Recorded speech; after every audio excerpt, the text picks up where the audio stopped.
Hello, we invested real money in Hemas Holdings and Brown Investment on the Colombo Stock Exchange. We studied their businesses and finances, then made a real investment from 2nd of March to 25th of April 2025. Every decision was made as a group based on market research and we tracked our performance weekly. I am going to talk about identification of investment avenues. This slide compares two investment options, Hemas Holdings and Bronze Investments. Hemas focuses mainly on healthcare, FMCG and logistics, making it a low-risk, stable investment. It offers consistent dividend and is driven by regional FMCG and farmer growth, making it ideal for investors seeking steady long-term returns. On the other hand, bronze is centered on renewable energy, plantation and leisure, carrying a higher risk but growth-oriented profile. It usually reinvests profits instead of paying high dividends and is fueled by energy and tourism recovery, following an aggressive expansion strategy. In summary, HEMA suits low-risk, dividend-seeking investors while bronze is better for growth-oriented investors willing to take on higher risks for higher potential returns.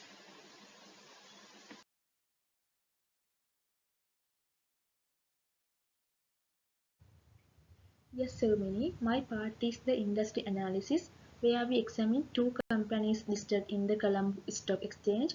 They are Hemas Holdings PLC and Browns Investments PLC. Starting with Hemas Holdings, this company has been operating for more than 75 years mainly in healthcare, FMCG and logistics. It has a market capitalization of around 159 million US dollars, total assets of about 311 million US dollars and carries an AAA Fitch rating which shows financial strength and stability. Hemas employs over 5,000 people and is generally preferred by low-risk, dividend-seeking investors who look for stable returns in essential sectors.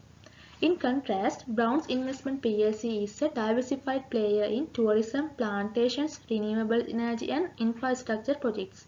It has total assets of nearly 592.9 billion Sri Lankan rupees with shareholder equity of 223.7 billion rupees. However, its debt to equity ratio is 24.1%, reflecting a much higher leverage compared to Hemas. This makes Browns more suitable for growth investors who are willing to take on higher risk for potential long-term gains. When comparing both companies, we observe that Hemas offers a stability, strong liquidity and consistent dividends, while Browns presents opportunities in high growth but volatile sectors. This analysis highlights how risk appetite plays a key role in selecting investment avenues. Thank you. Now I would like to invite Chaturi to continue our presentation.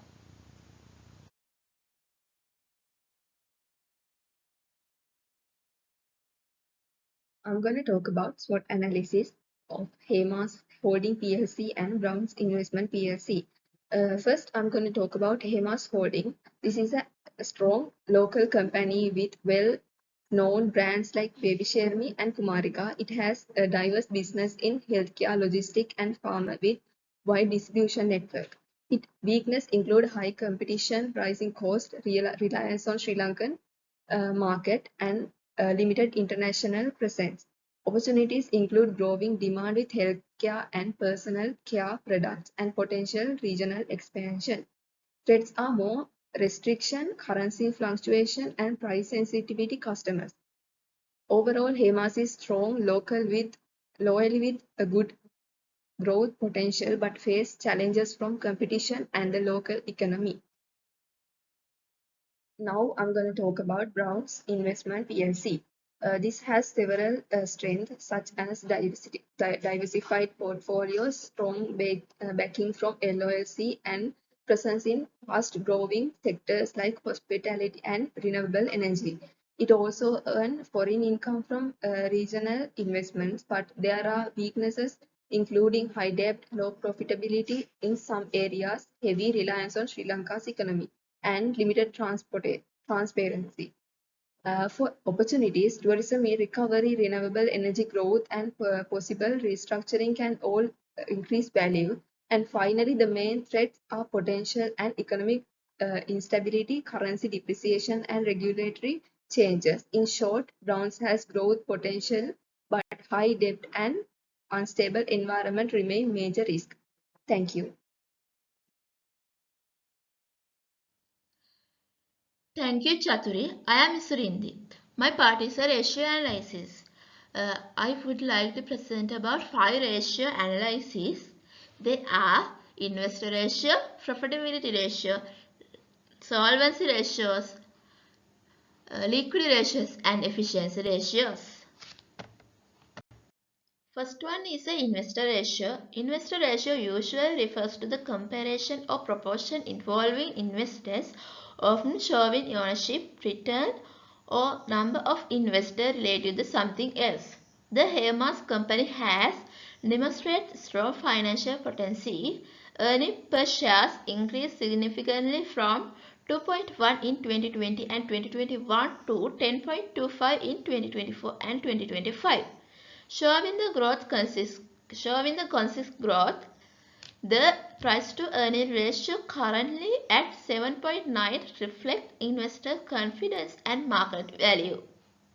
Despite the fluctuation, the dividend payout ratio remains healthy, balancing reinvestment and shareholders' returns.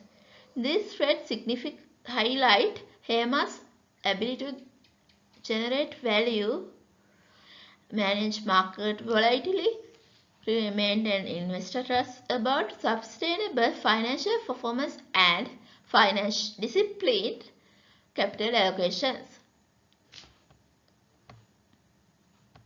Second one is the profitability ratio. Profitability ratio is a financial metric used to measure a company's ability to generate profit relative to things like sales, assets, or equity. The Hermes company profitability has strongly rebounded in recent years.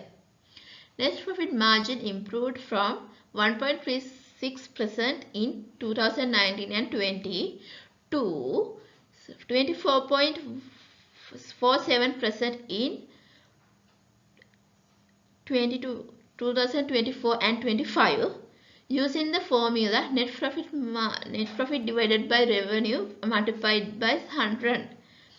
Return of equity, profit after tax divided by total equity multiplied by 100, also increased from 0.08 to 12.2. This reflects effective cost control, operating efficiency, and strategic decision making and driving the long-term shareholders' value. Third one is the solver ratio. The debt ratio increased from 0.04% in 2016-17 to 9.1% in 2024-25. Indicate a gradual rise in the company's potencies on debt financing. Meanwhile, the financial leverage ratio increased from 0.012 to 1.205 over the same periods, showing the increased use of borrowed capital to fund growth. This trend suggests the companies is shifting towards more aggressive financial strategy. While this can amplify returns, it also raises financial risk efficiently if revenue become unstable. Fourth one is liquidity ratios. Hermes company's liquidity ratio shows significant fluctuation over the year. In 2016 and 17, The company had a strong liquidity position with the ratios of 7.47 and 3.04, identificating a healthy ability to meet a short-term obligation. However, in 2022 and 23, the ratio dropped to 0.187, below the ideal benchmark. By the 2024 and 25, the ratio is improved to 3.04, identicating the recovery and stronger short-term financial health.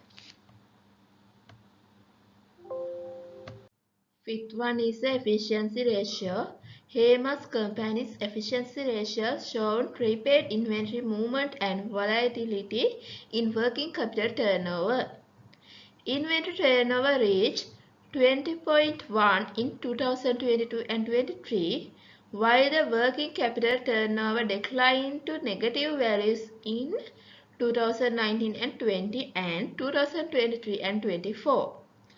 However, a recovery to 2.058 in 2024 and 25 indicate the improved operational efficiency and better capital management. Thank you. My part is over. Over to you.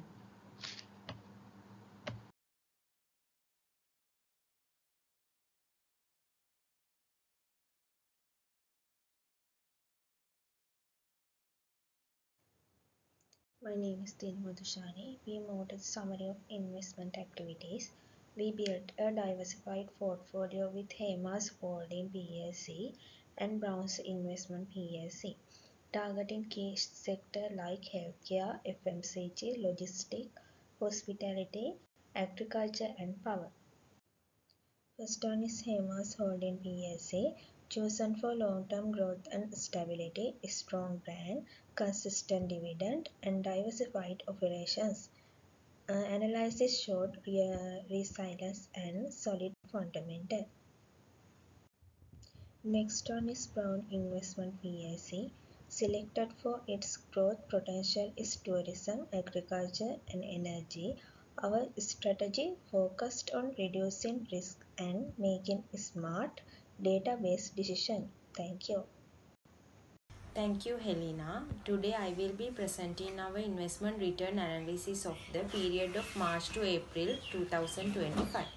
We tracked two companies during the time, Hemas Holdings PLC and Browns Investment PLC. According to our weekly investment table, Hemas shares remain mostly stable, starting at 23.8 rupees and ending at 23.9 rupees.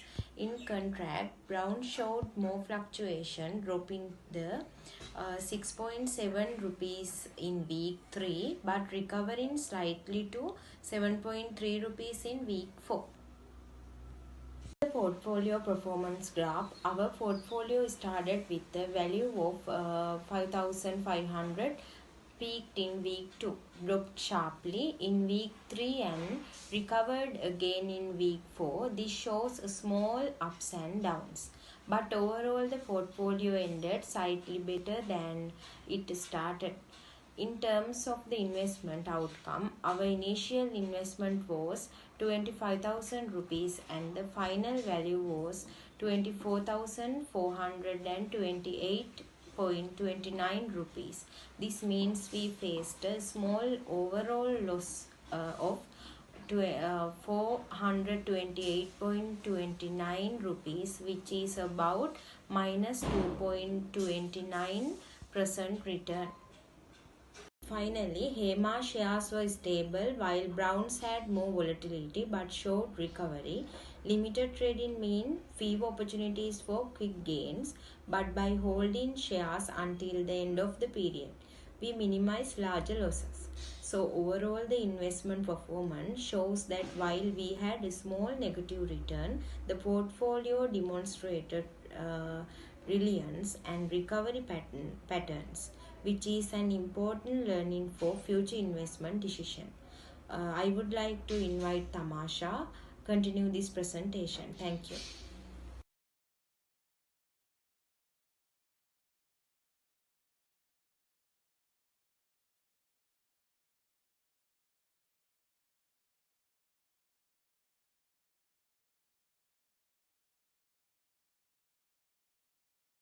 I am going to talk about identifications of barriers. These companies. Let's look at Hemas Holding PLC. There are four barriers.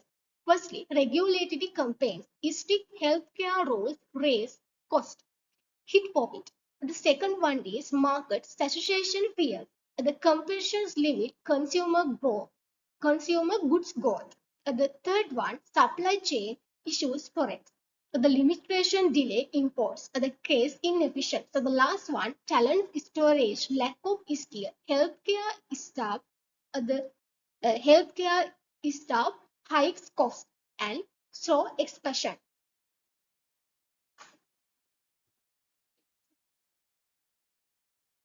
Now I am going to talk about barriers of Brown's company. The Brown's Investment PLC faced several barriers impacting its growth across leisure, the real estate, plantations and construction. The first point, economic instability. The currency depreciations and foreign exchange, the shortage, increased cost, the reducing probability. The second one, high capital requirement. The heavily initial investment in leisure and real estate limit expansion. The third one, sustainability pressure, ESG demand and cost to adopt eco-friendly factories. The fourth one, climate risk. The last one, a regulatory delay. The slow land approval and project clearance cause the inefficiency.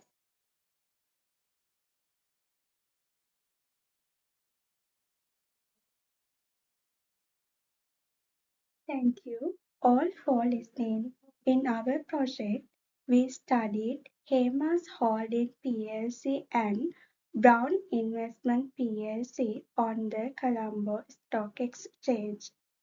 Hemas is stable with strong healthcare and consumer goods sector, good quality and steady dividends, making it a safe choice for investors.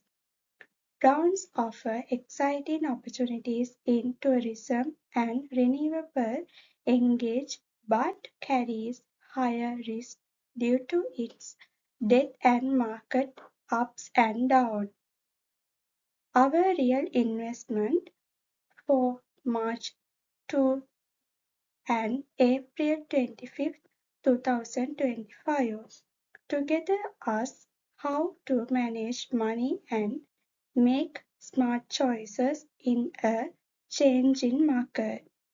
This experience taught us the value of balancing risk and rewards. Thank you.